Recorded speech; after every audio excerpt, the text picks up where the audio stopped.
Okay. Well, Mary, welcome to Beyond the Birth Story podcast. I'm so excited we were finally able to align our schedules and that you're here so I can pick your brain today. Thank you. I'm so excited to be here. So first and foremost, I'm going to give you the floor to tell us all about who Mary is, the NICU Translator, and kind of what you do. Sure. Yeah, so my name is Mary Farrelly. I am a certified level 4 NICU nurse. I've been working in the NICU for just over 13 years now.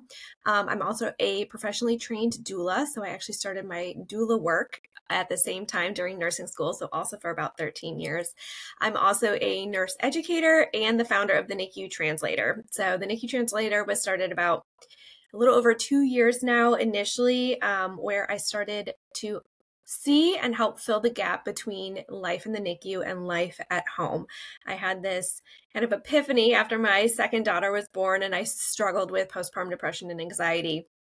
I was thinking, if this is so impossible for me, someone who literally does this for a living, how hard is this for families who just don't have the resources and support? And I was like, the missing link is the role of a doula, someone who can walk alongside you and help you with the emotional, practical, and logistical support of specifically that transition to home. So I started working with families one-on-one as a virtual NICU doula, really specializing in that first 0 to 8 weeks home. And started doing that work, loved it, realized that there's one me, and I'm in the United States, there's 400,000 NICU families every single year. And the doula community was so interested and knowing that they also had so much to give to the NICU community. So I then started training, took my nurse educator role, my background as a doula, and my years of NICU experience, rolled it all into one, and now run different training programs for doulas, nurses, and other perinatal professionals to step into the role of a NICU doula. So it's been a wild journey, but so fulfilling to be able to serve the babies and families that I love so much, but just in a different way. That's amazing. And how special to have such not a say in how other people approach the work, but what is the word I'm looking for? I always mentor, and I always wonder this word in my own journey of walking the bereavement stuff with other healthcare professionals, and I'm like, what is this word? I don't know. Anyways. It's a doula. You're really walking. It's like a coach, kind of. You're walking alongside someone, because a doula is different than I speak nurse fluently and I speak doula fluently, right? Yes. This is where I feel like I'm really working to try to unite the two worlds and realize that we're all on the same page. We just bring different magic to the work that we do. But it's really someone who walks behind someone, being like, you got this, we can do this. Here's some resources, here's some water, here's some things, let's do this together, rather than let me drag you along behind me sort of role too. But it's really, I am doulaing other doulas or other professionals into a new role, for lack of a better. I love it. But it works. Okay, so backing up 13 years ago, what inspired you to become a NICU nurse? Yeah, so my journey to NICU nursing was also quite roundabout. I'm a second degree nurse. So my first bachelor's degree, I graduated with I majored in pre-law. So I wanted to go back to law school. I minored in Italian. Super practical. And I'm not going to say I don't use any of it, because it did, I feel like, gave me skills that I do use, but not as clearly. But I started to, I went into law thinking it's a nice thing to do. Felt good on paper. I knew I wanted to help people. That was always part of my personality growing up, or just how I identified. And I realized quickly that I didn't want to be behind a desk. I wanted to be boots on the ground, serving people. And I'd always actually wanted to. I was that little kid that liked to play birth with their friends and run a little nursery and have stuffies and line them all up and be that in that role. And so I started to realize into my second degree, or my first degree, that I wanted to be a nurse midwife. So that was initially why I went back to nursing school, was to become a registered nurse and then continue on with my master's and become a registered nurse midwife. So throughout my second degree program, I initially did the doula training as part of that pathway, and I started working during nursing school with low income and teen moms as a community health doula, which was incredibly formative. Really Yes. helped me to take the work of doula and bring that into my bedside work as a nurse anyways. But then I graduated. My now husband lived in a different city. I knew what hospital I wanted to work at. And as a new graduate nurse, they're like, well, we don't have a position in labor and delivery. We like you. Do you want to try NICU? And I was like, I guess so. I'll do it for like a year, maybe two, then I'll transfer. This is still helpful information, but I never looked back. I started in that unit. Those little babies wrapped me right around their fingers. And I just loved the long-term relationships that I could build with families. Mm-hmm. Loved the resiliency and the impact, the critical care, the thinking, the constant on your toesness of it. I loved it, and I still do. And it really kind of, there was a turning point when we moved again, and I could have decided at that point to transfer to labor and delivery or go back to a new NICU. And I was like, nope, this is it. That dream was meant for me then, and this is my dream now. And so it was definitely a roundabout way, but I landed where I was supposed to. Yes, and like all of the turns and the tricks and all of the things that you learned and took along the way just, really help shape the way that you can show up for families. And it's so true. Like I remember thinking back about like all the nurses I had, and that became pretty much your only contact during the day, and like the people that you trust to take care of your baby when you have to go home and sleep. And you just like they become such an important part of your journey. And the ones who are meant to be there, it shows. There's And I truly a calling. Like there's yes. no word for it. You just like know Yeah. that that's where you're supposed to be. Yeah, and you have to have that in that kind of setting, right? Like the emotions that come with it, and the complications that can arise so quickly, and like even dealing with family dynamics and all of that, right? Even just sitting in my NICU, we had 6 beds, and I'm just like sitting there listening all day. And then you go home, right, at the end of the day, and you have to try and leave it behind you. And we'll get into that, but I do have to say I laughed when you were talking about playing birth and stuff as a kid, because 2 nights ago my daughter and her friend had like Q-tips set up with black on the end. I'm like, what are you doing? She goes, well, those are our pregnancy tests. Like if they're black, then we're pregnant. And then she's like, okay, now I have to go get birth. That was me. What? That was me.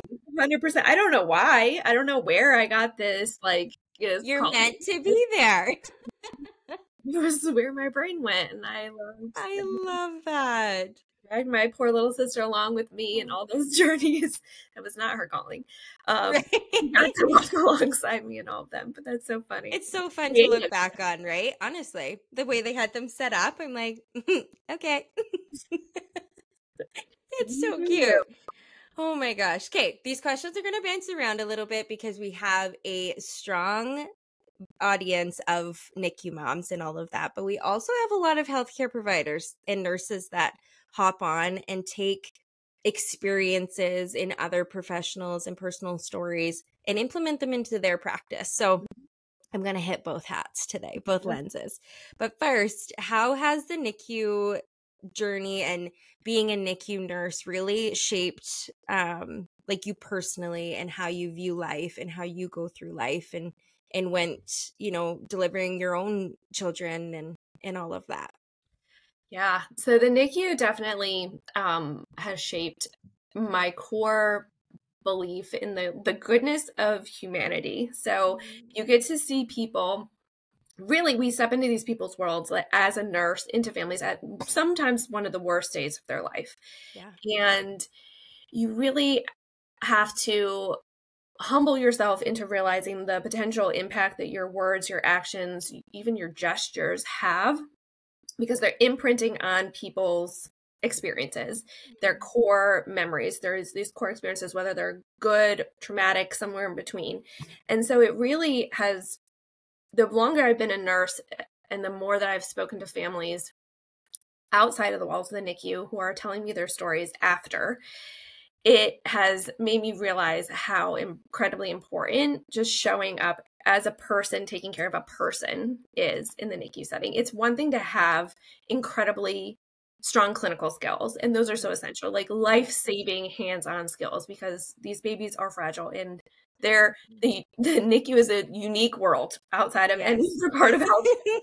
Everything you learned in nursing school, I used to onboard new nurses, and I'd be like, everything you learned is now wrong.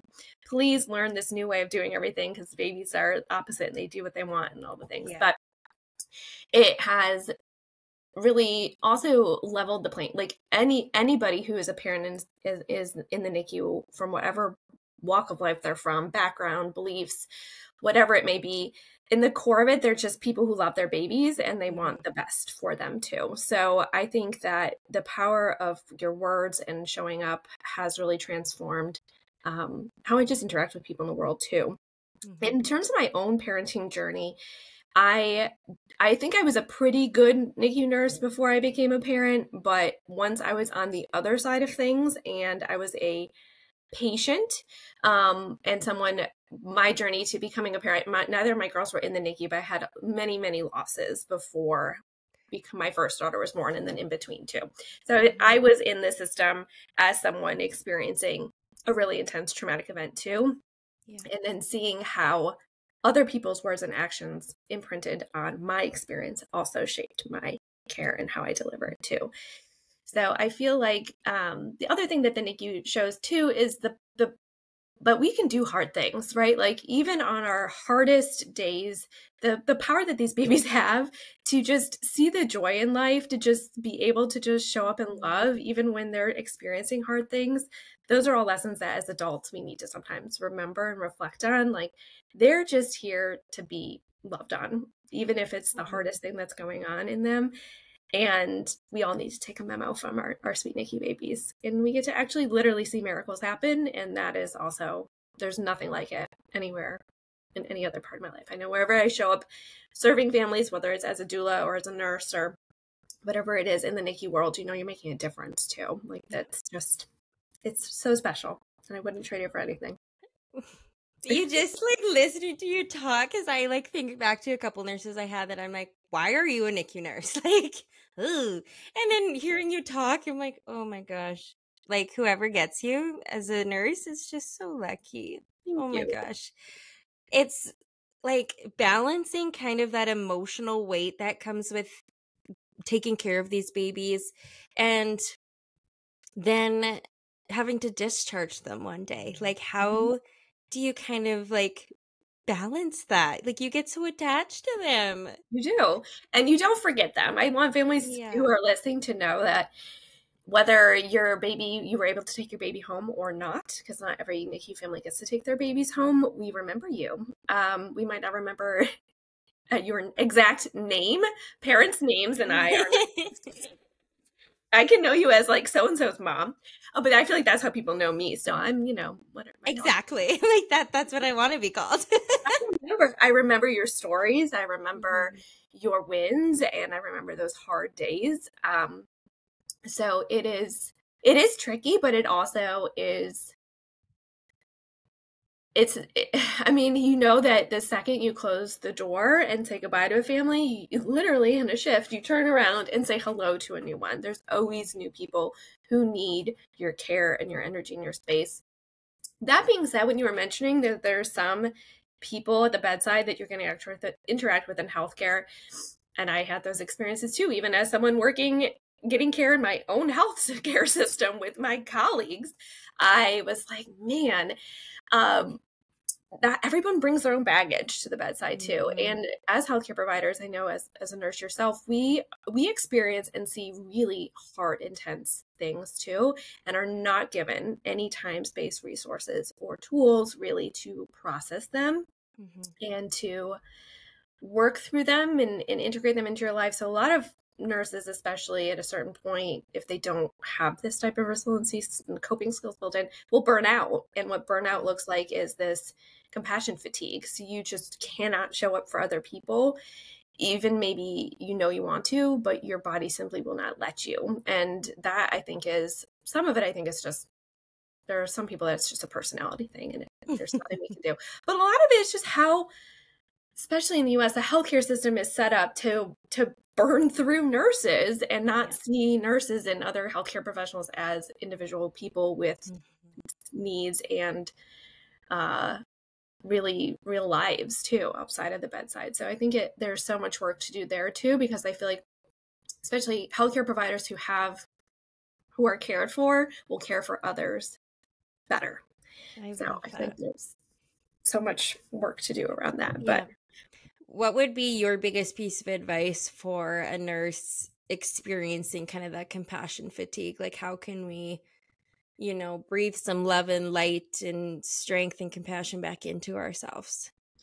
I think some of it comes from, there's two components to it. There's some of it that you can fix right away, which is like how you show up for yourself, knowing that as much as you can, like even though it's a thing that you do, you literally clock in, right? You tap your badge on your little clock in and you clock out. And that, as I got older, I realized like that's my ritual. Like I would walk outside and be outside as I walked in and like be like, okay, I put my nurse hat on, I'm in. And then the same thing, I clock out, I go back outside, whether or not I had to or not, to get to my car or the bus. The worst. But then that would be my reset and be like, I'm off.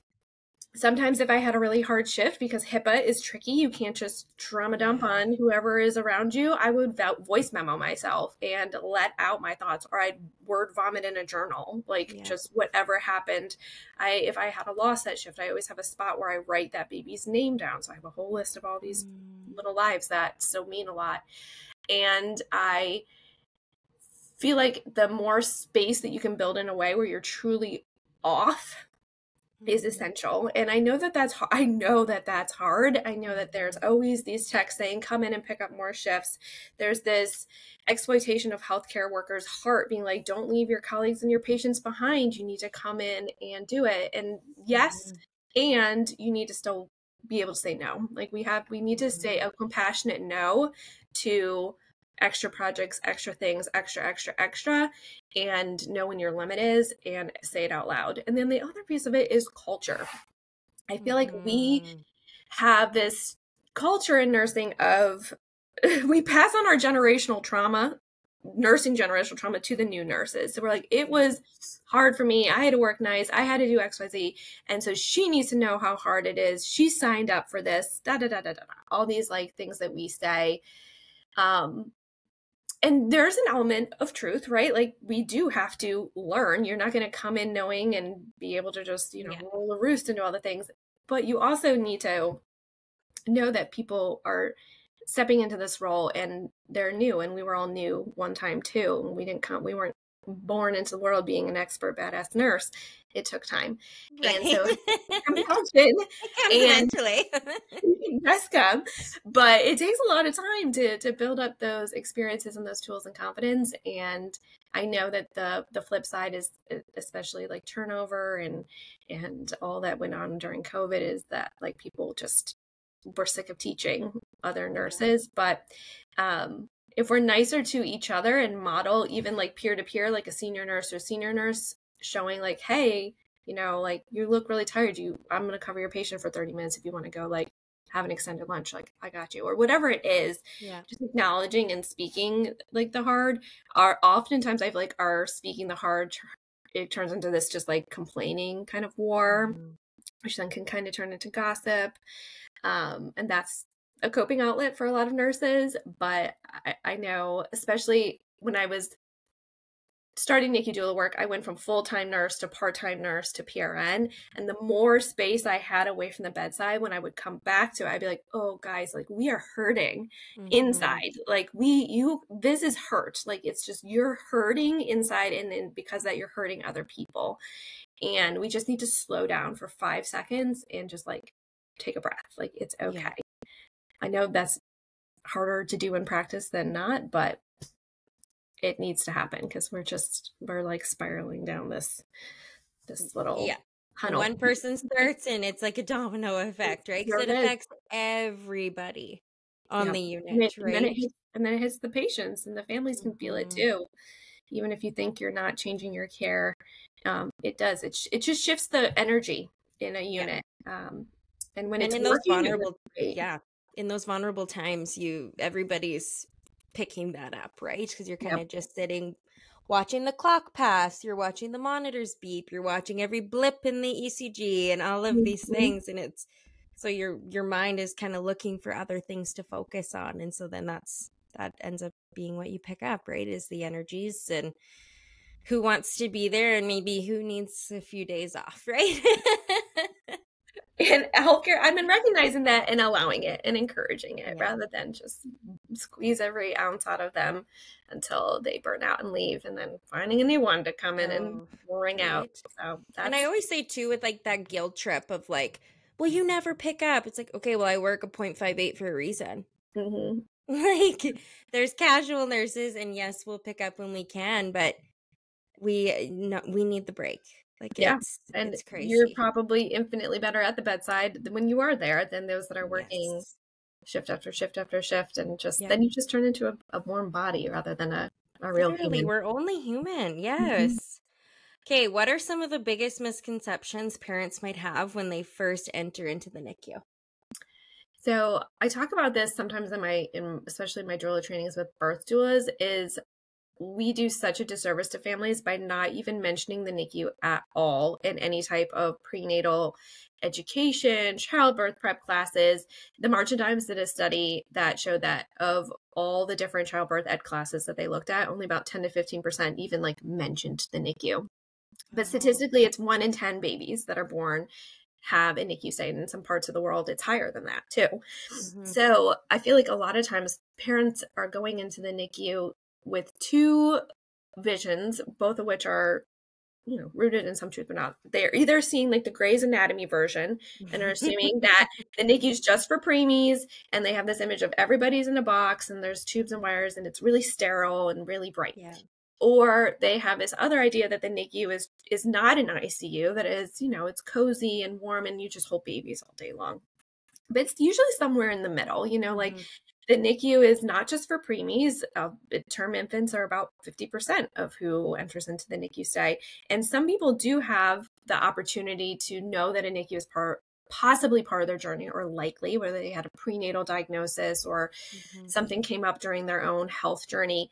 And those families usually have a little bit more time to think through and prepare, but a lot of times it's very unexpected. It can happen very quickly. You can go from having a totally normal pregnancy and your water breaks at 32 weeks, or everything was going great in labor and now it isn't, or the baby's out and now they're having a hard time breathing, or all different scenarios.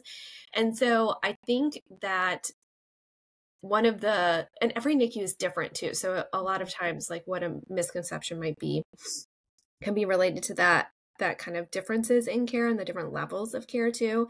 That's another piece, is to understand that, especially each country has it slightly differently, but in the US there's the 4 different levels of care Hmm. too. So knowing that just because where you're having a baby has, quote, a NICU, there's a lower level of care NICU, you still might need a transfer to a Hmm. higher level of care. So that's something that, as people do prenatal planning and thinking things through, I always encourage people to just know what that is for their area. Where are the Yeah. level 2 NICUs? Where do they transfer to? Is there a level 4, like the top level of NICU care in your region? If not, where is it? Just so you know, along Hmm. your pathway of going there too. But I feel like families oftentimes are when it does happen, because there's so little prenatal planning knowledge or understanding, it can feel this utter sense of out of control and powerlessness the second you Yes. step in the door, because you don't even know enough to be able to advocate for yourself and your Hmm. baby and your preferences. And it turns into like this dynamic in many NICUs where the team knows best and is almost becomes like the primary parent to a certain extent, or like that's the Hmm. mentality that's shared. It's not entirely true. And then the family gets kind of put in the passenger, the VP status, and you're asking permission to touch your own child, which is so atypical and Hmm. that in parenting journey, that is not something that happens. So it just totally shifts the dynamic, and some of those feelings can linger well after the NICU, as I'm sure you know, this like kind of sensation that you were not always in the driver's seat to a certain extent. For some NICUs do it better than others. And then all of a sudden at discharge, you're like, here's your baby. Now you're in charge. Off you go. And there's also then this loss of support and collaboration and troubleshooting, which I know this didn't exactly answer your question, but that No, you did great. I remember walking in there the first time, and like our NICU was yellow and there was stickers all over the walls, and you're just like walking and you're like, okay, where's the pod I'm supposed to be in? And then you open this big massive door into the pod, and it's just like beeping, and like there's ventilators going, there's all of these things, and I'm like, okay, well where's my baby? Like I haven't been here yet. And then you go in and they're like, oh, like, are you mom? Like, I think. I don't know. Now you're making me second guess. And it's like, can we put our hand in there? Can, like, it's very unfamiliar. And in our first pod, we had wonderful, wonderful, wonderful nurses. But that was, what was it? We didn't have level 4 care there. I think it was level 2 and 3. Level 2. Yeah, because we were in 3 and then we got down to level 2. So even that, yeah, no understanding of what we were walking into. Yeah, you really have to learn unless you've been able to do prep, like the language of the NICU. And it's like you're in a different country. There's different times in the NICU. There's different meanings. Yes. There's such an alphabet soup of what is the different equipment and what do the numbers mean and what are we looking for with different things, what time are rounds, what are care times, what are hands-on time. Like it's just a whole culture that you have to assimilate to or figure out really quickly. Which is one of my soapboxes, is trying to like build some of that in for families so that if the NICU is part of their journey, they can already have like 2%. I'm not telling, like, people need to know every detail about the NICU, but enough of a flavor of what could happen in those sounds and sensations and smells and the flow, general flow, because most NICUs do have a general flow to them, so that it doesn't feel as really I'm learning with a fire hose spraying in my face all the time. Plus now I just gave birth, so I might be in pain. I am super hormonal. I'm exhausted. I'm emotional. You're not in a state to like be a great learner when you're fresh NICU mom. No. And yet we're expecting almost all this learning to be happening at the same time. So a lot of times NICU parents just kind of go into straight fight or flight mode and cortisol spikes, and you kind of forget you gave birth, and in your own needs, right, kind of go to the bottom of the totem pole, which then can lead, there's a much higher rate of readmissions for NICU families for their own health issues because they're in the NICU a lot and maybe not getting physical postpartum support. Their own nutrition, sleep, and healing is deprioritized. And the NICU is just not really set up for the physical needs of a postpartum family, like at all. They're there for baby, right? Yes. And oh, you're just speaking right to me. I remember terminology, first of all. So modeling to me and my unit is when we have a palliative patient and, they're on their way out. And the first time they ever said my baby was modeled, I'm like, what? And they were like, why are you freaking out? I'm like, where I work, that means that our patient is dying. These feel. Oh, I'm like, I was panicking. And then, when I walked in there the first time, it's like, all of a sudden the social worker's there, the lactation consultant, the this, the that. And I'm like, can I just sit down, please, for 2 seconds? And it's just, they have questions. They have, and it took me 12 hours until they allowed me up into the NICU to see him. And so, there's a good chunk of time where they had already been caring for him. And I had no idea what they'd even done for him. I knew he was stable, but outside of that, I walked in and that's the first time I was seeing all the cords and just, he had the mask on for the phototherapy, and it's crazy. You see, he was born at 28 weeks. I guess I should preface it by that. So he's like the size of our hand with a head and some legs. I'm just like, okay, wait, what? That's my baby. It was so crazy. But I had a full term, 8-pound, 3-ounce little girl 5 years before. And that's to me what my what my baby should be like. Right. Yeah, a lot of people just literally haven't seen anything that No. is in the NICU setting, and a lot of things that families have shared with me is they felt like, especially in the NICU, like you're caring for a baby, but there's such this like mind body disconnect from that it's like your baby, especially since there are often these like gaps in time, and combine all that with the hormones and everything and the delusion and lack of sleep. It can really kind of change the initial bonding experience. And one of the things that we talk about in a lot of my trainings is how to balance the reality of the NICU setting and counterbalance those with all these more positive, like neuroprotective bonding activities, so that you can kind of rebalance the scale from this feeling of like, whoa, whoa, whoa, whoa, whoa, what's going on, and bringing it back down to be like, okay, like we can do this together. This is my child. I'm still a huge part of I'm able to parent them even in this weird world that we find ourselves in together. But it's can be incredibly jarring, the visuals. And as a NICU nurse, sometimes, especially if you've been there for a long time, we're so desensitized to everything that's going around us. And we're like, actually, that's a really big baby. And the mom's like, they're 3 pounds. And you're like, it's huge. So we also, as healthcare providers, have to remember sometimes to remind ourselves that even if, like sometimes babies are in the NICU, term infants might be in the NICU for 4 hours.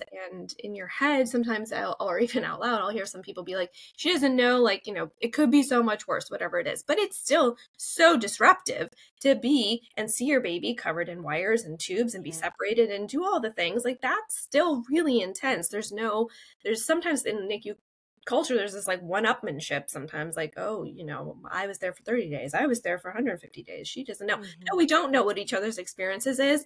And that's true. But we can have empathy that it could be hard for everybody. Like it's never, there's always that element of separation and fear and overwhelm and all the what ifs. And so that's the themes are universal for many NICU families, especially for those first couple hours and days when you're just trying to get your bearings and figure out where you are. And then and there's it's not something you ever think, like when you get pregnant and that you're going to deliver, that's where you're going to end up, right? You think you're just going to go home right away, and then that's a disruption in its own of your birth plan and how you thought it was going to go. Yeah, there's a real grief because especially with social media, as a doula, like I love that there's all these images of the low intervention births and, the oxytocin flowing, the baby skin to skin, and they're doing a breast call, and there's all these like beautiful imagery out there, which is great. I feel like people need to know the possibilities that are in birth. And if that's not what your birth looks like, it almost can feel even worse because you were almost like sold this story. Like, if I do XYZ right, quote unquote, then I will have this type of experience. And then when it doesn't match that, sometimes it can feel almost like, I feel like a lot of times, especially NICU families, can have this inner narrative of like guilt and what ifs, and that we know it's wrong. Like, we need to have more grace for ourselves, but it just totally changes those initial days. So the joy of having your baby here and holding them and seeing their little body is completely at odds sometimes with this like really overwhelming grief. And sometimes we don't always give NICU families space to have that grief, to have those kind of ickier feelings, and like acknowledge a lot of times what people say to people in crisis, whether it's in NICU or loss or whatever it is like a lot of at least statements, like, at least your baby's in a good NICU, at least you can go home and spend the sleep at night, or I was like, that's great. That's what they want to hear. All these at least statements, which I feel like if a family wants to say it themselves, that's fine. But as someone saying it to a family, it's like, you're not allowed to feel bad about this. You can only focus on the good. And that's not fair because it's both. It's both things. It's a duality, right? Of all the emotions. How would you help parents like understand all the monitors and the machines and the medical terminology? Like, how would you support that learning and kind of more understanding and comfortability for the parents? Yeah, so there's the first thing I always do when a new family comes to me is I kind of like gauge get to know them, right? Like, Mm-hmm. and say, it's okay if you're not ready to learn right now. Like, if you just want to sit and hold your baby's hand, we can talk about this the next time you visit. And some people are like, thank you. That's all I can handle right now. Yes. Other people, it depends on how you're feeling, and people's personalities are like, I need to know and I want to know every single detail of things that are going on. So the first thing I'll do is give like a tour of their baby, basically. Like, here's the sticker here. Here's what that means on the monitor. Here's the sticker here. Here's what this attaches to. Here's how long we think they might have this tube or this wire, this sticker. Then we go through the beeps. This is a sound that is one of the, because medical equipment, they all sound like the sky is falling. And sometimes I'm like, Right.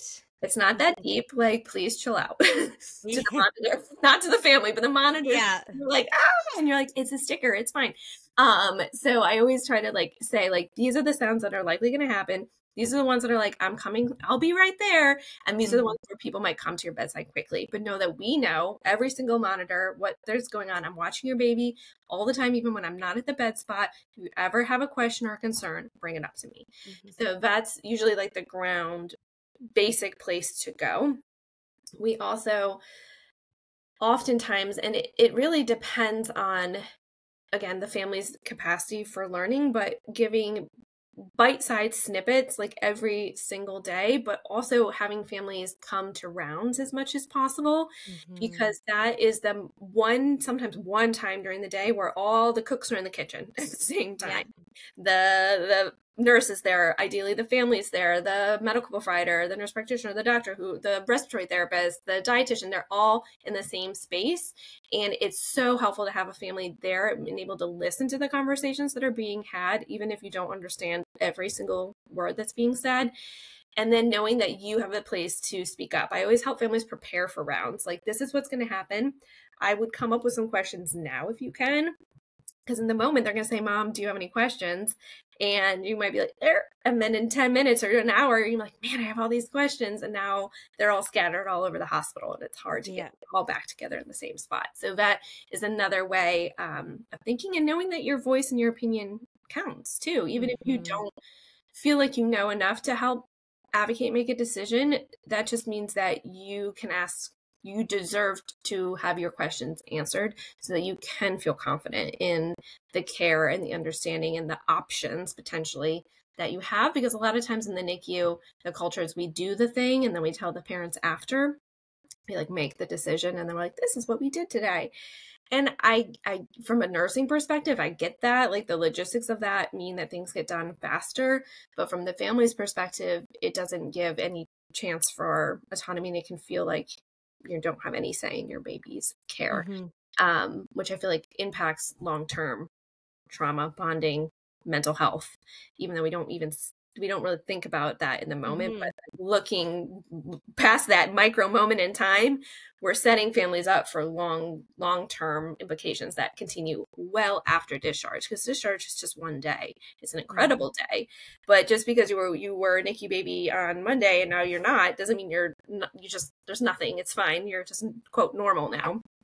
So we have to always, as NICU providers, flip our lens and start thinking more long game for families too, which is, I did not, humbly will say, I didn't always think that way, because I didn't see it. And now that I've worked more and more and more with families and providers that are life after NICU, I can now look back and be like, okay, the root cause of this is way back here. And there's so many things that we can tweak, don't even need to overhaul, but can just tweak to make it so that the lifetime value of the NICU stay feels better. Yeah, it's a transition too, right? Where all of a sudden you just aren't there anymore. Like, well, where are my monitors to make sure everything's okay, right? How do you support or approach supporting parents who are scared, grieving, and have that helplessness feeling? I feel like the most important thing is to celebrate the little wins, celebrate those moments of connection, and acknowledge and see the parents for the care that they are providing. One of the things that I always like to emphasize, because it is true, is that I can offer, as the nurse in the moment, certain types of medical care based on my training skills and credentials. I cannot offer the magic of connection that you can to your baby. Like that is you. You have this magical power of skin to skin and talking and connection and smell. And that's these little babies, they're humans and they're wired for connection. They're wired for you as a parent. And so I can't give that. Like I can check their blood pressure and I can, put an IV in and do all these things, but you are the one that's going to make this journey as positive for your child as possible. And that just reminding that just showing up is caring, and it can be on your terms. It doesn't mean you need to be there for 24 hours, 7 days a week. That's not sustainable. That is not what we're saying. We're saying you need to take care of yourself, and your needs are just as important, so you can show up for your baby the best way possible. Just like a nurse needs to take days off and regroup and eat food to be able to show up and care for your patients, especially in a NICU stay and in parenting in general, you need to be able to have those moments of rest, respite, nutrition, and really being outside, I feel like is essential too, to reset. And when you're in the NICU with your child, you're there, you are present, you are connecting, you are listening, you're advocating, you're healing together. And that's the magic. That's the power of the family. And that can never be replaced by the medical team. And even babies in the NICU who don't have families that show up in that way, their outcomes are not as good. And there's no bands, there's probably some numbers and data out there, but a lot of times it's just seeing what's happening and seeing in front of your eyes how important it is to have connected families and families that feel seen, heard, and cared for as a holistic unit.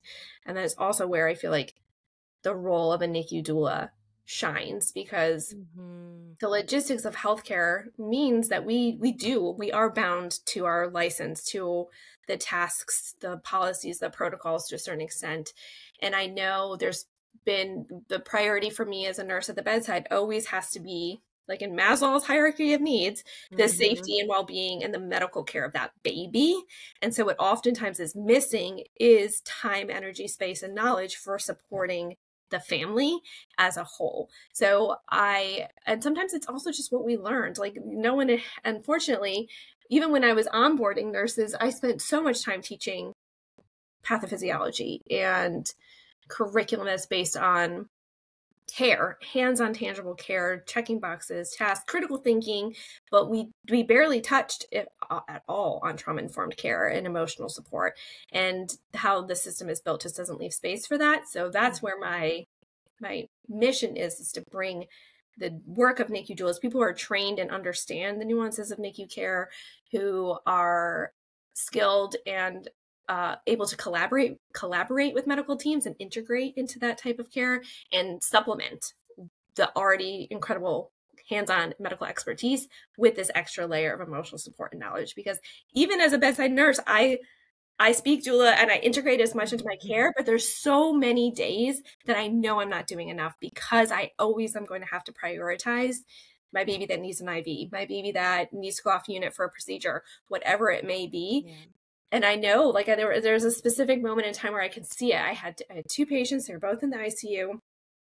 One mom had a full-blown crisis at the bedside, mental health crisis. And my other baby was having a very intense medical crisis. And I had to say, I'm so sorry.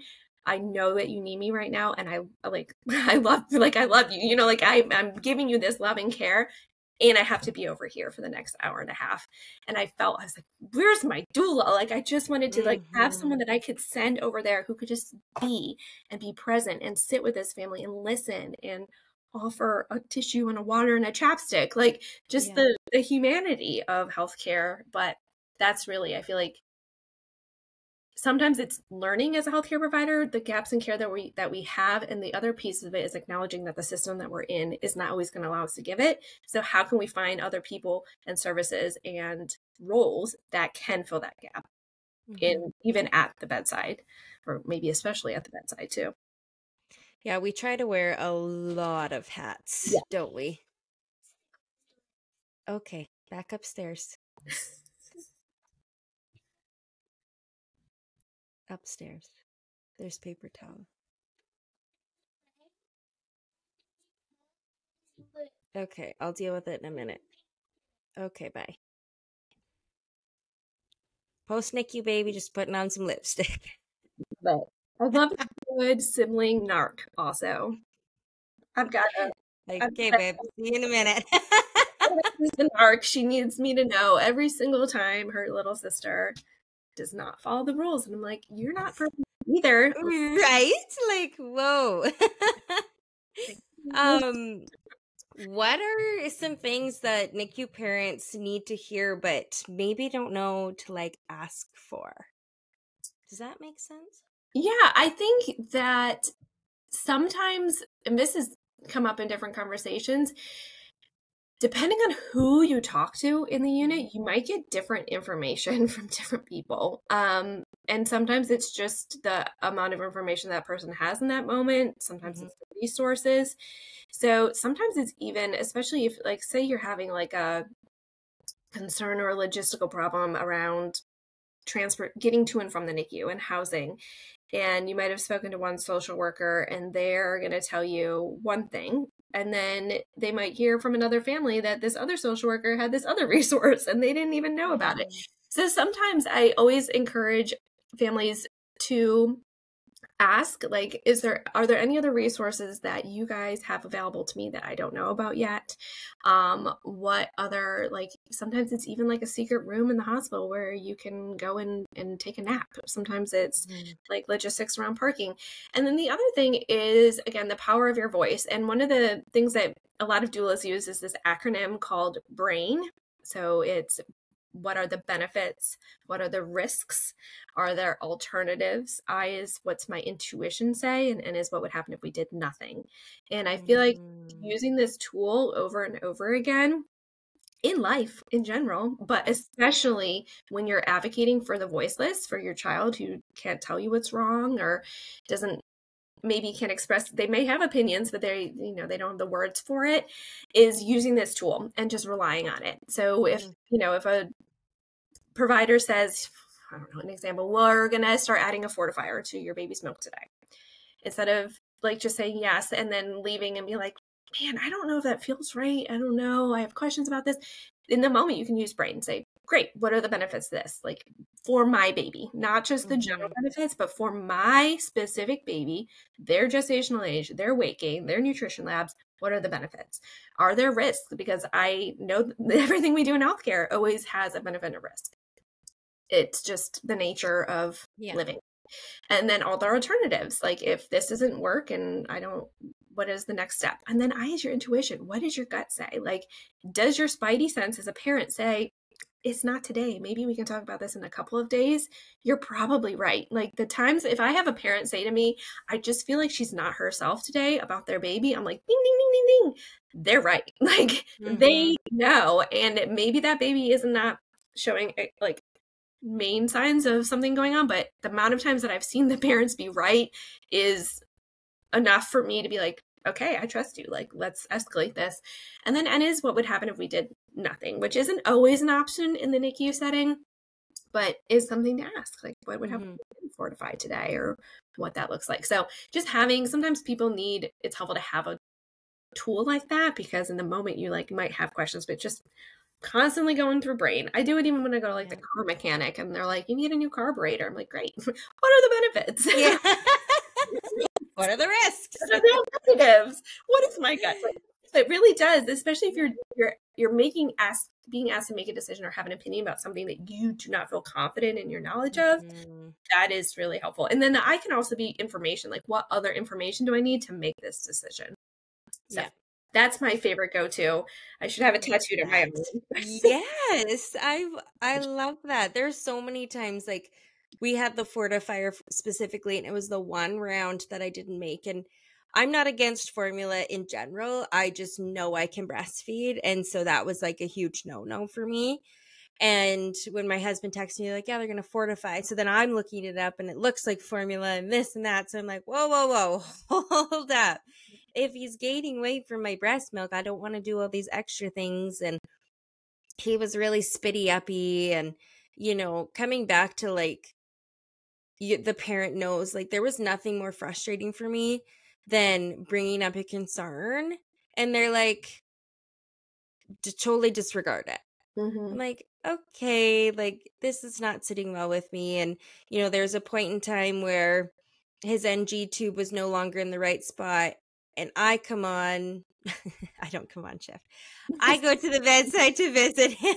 I'm doing my parenting shift. Yeah. And I go to take a picture before his bath, and his stomach is humongous. And I'm just like immediately stopping the pump and whatever. I'm like, how long has this been infusing into not his stomach? Like, Mm-hmm. and a couple times where I came in and like he was absolutely covered in his spit up, his swaddle was wrapped around his neck and he's grabbing it. And like, those were the times where I just about lost it. I was like, where are you guys? You're one-on-one with him. Like, and then it's then you try to leave again to go eat and sleep, and it's like, what can I like, Mm-hmm.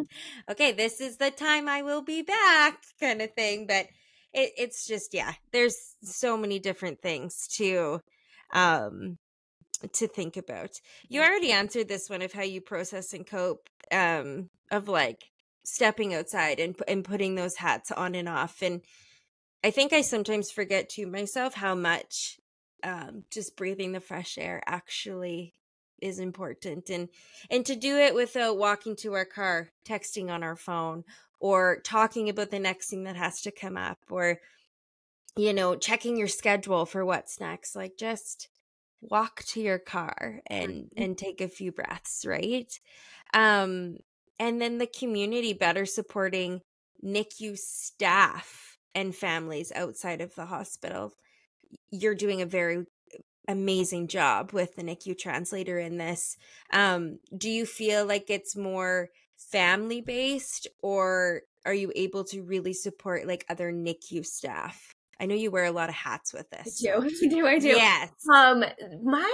My whole, and from a business perspective, sometimes Yes. people say, who's your intended customer? And I'm like, well, that's really tricky because the NICU truly is impacting everybody.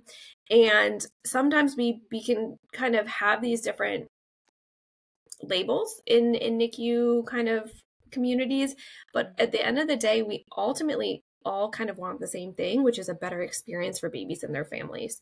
And so again, my soapbox is that the medium person in between all this is the role of a NICU doula, because it will give more space and allow the providers to not have to feel that compassion fatigue, that they're the only people that these families have for support.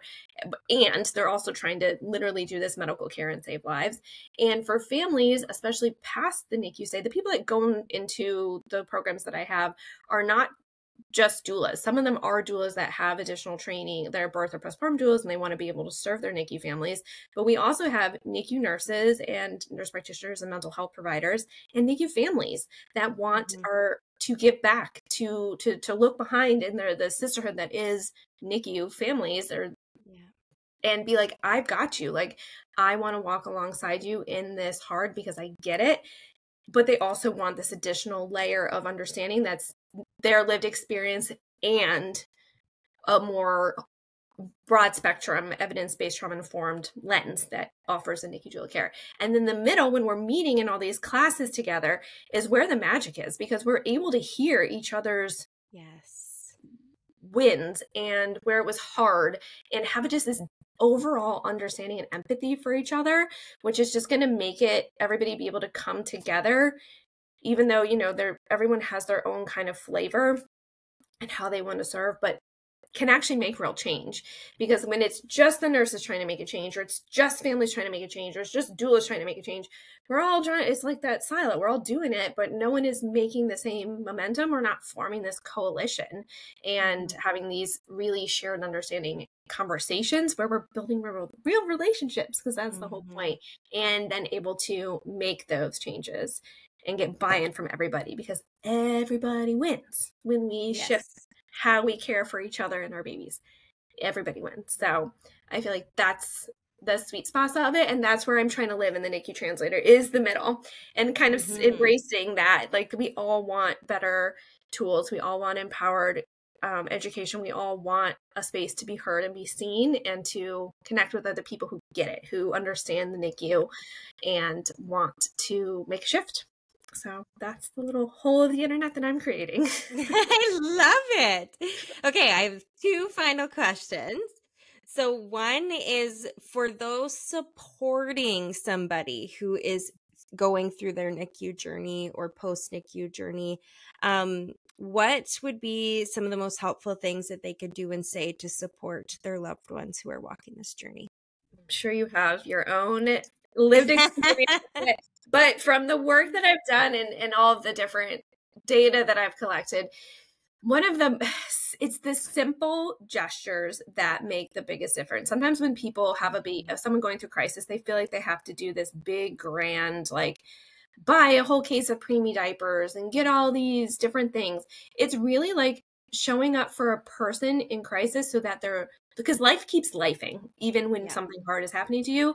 Help the person have the life keep lifing, whether it's walking the dog, going to Target and buying groceries, getting the mail and mowing their lawn, doing laundry, doing all the logistical things so they can just show up and be there for their baby. Like sometimes, especially in the doula communities, people are like, well, I want to be able to take care of their baby so their mom can go home and rest. And maybe, but oftentimes there's so little hands-on time in the NICU. In general, sometimes there's a lot of downtime in the NICU and pumping and the things like that. So letting the families have those moments. And so then when they go home at night, their beds are made and their sheets are clean and they have a cup of soup on the stove so they can just then truly heal, rest, and regroup. So it's less the one piece is the practical support. Instead of saying like, how can I help? Saying, I'm going to the grocery store. Do you have any food allergies? I'm going to drop off groceries at 4. Is that okay? And then there's That's the a emotional huge support. thing. Yes. What can I do? Not can I support you? Like What it's do you like need? what Specifically. what can I do? Can I do this? Do you Offering need this? ideas too. And it's something feeding the family too. The hospital food is not it. You're not getting, in order to heal from postpartum recovery from birth, you need good nutrition. And even if that, maybe you're not going to be able to go into the NICU with them, but if you're like, I'm outside the hospital and I have this giant vat of chicken noodle soup that I made for you, there's something so caring about being like, I am making this meal to nourish you. It is of me for you. And that can even be a DoorDash gift card. Like if you're not a cook, that's fine. Yes. But it's just like, get something that feels good to you, because food is love to a certain extent in a way. And then there's the emotional support too. So knowing that, checking in on people without an expectation of response. So saying like, hey, I'm here, I'm listening to you, I'm here for you. If you want to talk, I'm here to celebrate. If you want to, I'm here for you to cry. If you don't need to give me an update. Because I feel like sometimes people in the NICU setting, friends and family love you, but they're also invested so much in like the day-to-day, like, oh, what's going on with the baby? What's going on with the baby? And I was like, I don't have time. I just want to like be here with them. And so even if you're someone who is say you're someone who's really close to the family, is being that point person for them too. Yes. To manage all the help that might be coming in so that they can, again, just be present and be there and be in the moment. And then letting people share their icky feelings if they want to. And knowing that, again, this doesn't end at discharge. Sometimes people are like, they got through the NICU, like, we're good now. We don't need to, all those meal trains dry up and your community is like, they're good. But that's often when I feel like families deserve, there's this concept. Have you heard the first 40 days in postpartum? There's this whole book about it. So my theory is that in the NICU, the physical changes are not going to stop, whether you're at home or in the NICU. Like you're still going to have, bleeding and all the hormonal stuff that's happening. So you have that. But then I don't feel like the second 20, which is like a very arbitrary number, it doesn't start until you're home, whether that's a couple weeks postpartum, months postpartum, a year. And so that's when that like home time starts. And that's when you need to have that space so families can take a breath and be present and maybe have those skin to skin moments and have people to come in their house and take care of them and feed them and nurture them so that they can heal that fight or flight that they just went through and step into this new chapter feeling good. So those are my to kind of spot. I love that. I love that you brought that up, because when I came home, I was 6 weeks postpartum, and that's usually your magic number where you go, they expect you just to be your regular self again. And so I assumed, because I was already 6 weeks postpartum, life was going to be good, and it rocked me in ways that I never thought I could be rocked. And oh, did it humble me. Mm-hmm. Oh my gosh. And still very much navigating a lot of, like, emotions and impact that it had, right? All right. Final question. What would be the biggest piece of advice you would give a NICU family walking that journey right now? My favorite motto or saying is that the NICU is only the beginning. So it is chapter 1 of your baby's life. And sometimes people get so concerned about the nights that they have to spend apart or the time away and all the things that is not happening. But remembering that you are a parent for this baby in chapters 2, 3, 4, 5, 6, 7, and beyond. So the nights that you're apart in the NICU are not the same as those thousands of nights that you're together at home. So give yourself so much grace and know that your baby is so lucky to have you and that you are meant for each other, and that there's so many incredible, joyous moments to come, and that the NICU is truly just the beginning. There's so much more to come.